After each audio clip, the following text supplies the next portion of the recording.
لو هتتفرج على فيلم عنتر ولبلب هتلاحظ حاجة غريبة جدا، وإن الصوت فيه مشكلة. لا، هو مفيش مشكلة، هما لغوا حتة لسبب ديني، سبب ديني جدا، وكان لازم يغيروا الكلمة اللي اتقالت.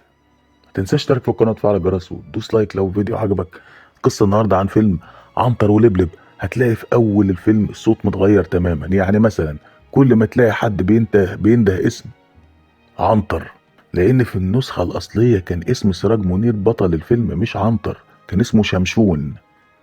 سنة 1952 تحديدا 17/4/1952 العرض الاولاني لشمشون ولبلب. بطل الفيلم شكوكو وسراج منير وحورية حسن وعبد الفتاح الاسري.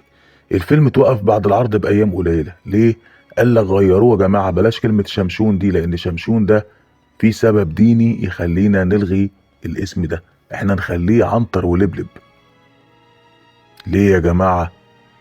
المهم كان لازم ينفذه، هقول لك ليه بعد كده، لكن كان لازم ينفذه بعد اجراء عملية الدوبلاج، وغيروا اسم شمشون لاسم عنتر. كل ما يجي ينطق شمشون يروحوا قصنا في المونتاج ومسجلين بدلها كلمة عنتر. وده هتلاحظه لو شفت النسخة اللي بتتعرض في التلفزيون. والفيلم معناه السياسي حتى واضح أوي، إن هو بيتكلم عن مرحلة جلاء الإنجليز من مصر، ويعني رحيلهم عن مصر. سبب التغيير الاسم بقى، جه حاخام يهودي اسمه حايم نحوم أفندي، كان اسمه كده. قال لا، انتوا كده بتستخدموا أحد الأنبياء اللي موجودين، يعني أحد أنبياء بني إسرائيل يعني، وده كان اسمه شمشون، وبتستخدموه على الشخصية الشريرة بتاعت الفيلم، فبالتالي حرام عليكم، ما ينفعش.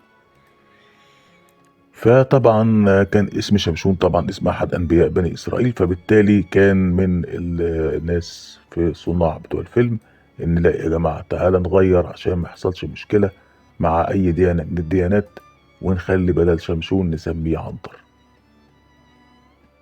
وتم تغيير الاسم خلال 6 شهور من تاريخ عرضه، وبدل ما يقولوا في كل مره شمشون في الفيلم، يروحوا الدوبلاج قاطعين الصوت وحاطين صوت عنتر مكانه.